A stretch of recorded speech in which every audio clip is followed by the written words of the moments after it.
తెలంగాణలో ఇప్పుడు ఎక్కడ చూసినా విలీనం స్టోరీ నడుస్తుంది. ప్రతి ఏడాది సెప్టెంబర్ 17కు ముందు మొదలయ్యే విలీనం పంచాయతీ ఇప్పుడు ప్రతిరోజు కొనసాగుతోంది. కాకపోతే ఇప్పుడు జరుగుతున్నది 10 ఏళ్లు అధికారంలో ఉన్న బీఆర్ఎస్ గురించి. గులాబీ పార్టీ త్వరలోనే బీజేపీలో విలీనం అవుతుందని రేవంత్ రెడ్డి చెబుతుంటే, కాదు కాంగ్రెస్లోనే కలుస్తుందంటున్నారు బండి సంజయ్. విలీనం కాదు కదా, మరో 50 ఏళ్లు బీఆర్ఎస్ పటిష్టంగా ఉండేలా మారుస్తామంటున్నారు కేటీఆర్. అదిగదిగో బీజేపీలో విలీనమవుతోంది, ఇదిగిదిగో కాంగ్రెస్ లో విలీనమవుతోంది. తూచ్ అలాంటిదేమీ లేదు, చూడండి మేం బలపడతాం. ఒక బీఆర్ఎస్, ఒక కాంగ్రెస్, ఒక బీజేపీ, ఇది కథ.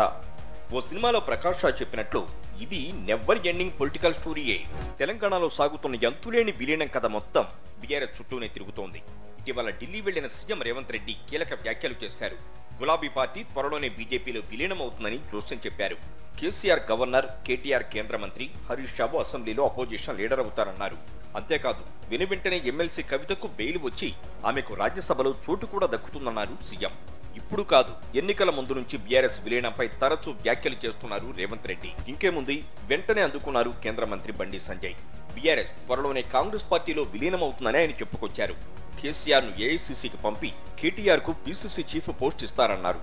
అంతేకాదు, కవితకు రాజ్యసభలో సీటు ఖాయమని జోస్యం చెప్పారు బండి సంజయ్.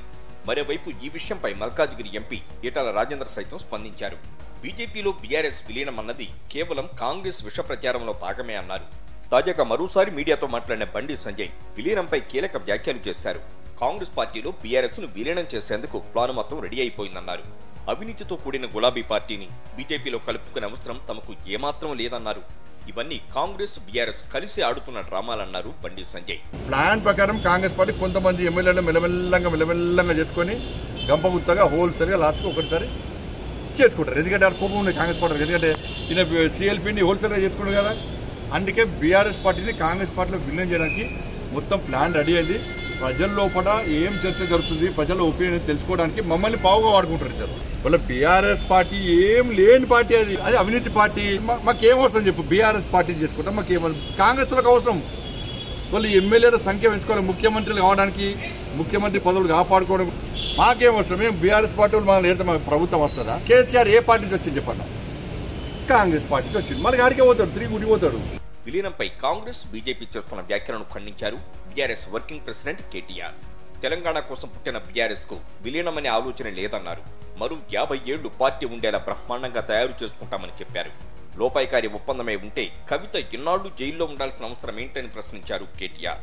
మొత్తంగా కాంగ్రెస్ బీజేపీ ఆడుతున్న విలీన రాజకీయ క్రీడలో బీఆర్ఎస్ ప్రధాన అస్త్రంగా మారింది. గులాబీ పార్టీ విలీనం ఖాయమంటూ రెండు పార్టీల నేతలు చేస్తున్న ఆరోపణలను ఎప్పటికప్పుడు తిప్పికొడుతోంది బీఆర్ఎస్. ఏదేమైనా ఈ విలీనం కథ మాత్రం నెవర్ ఎండింగ్ స్టోరీగానే మిగిలిపోయేలా ఉంది.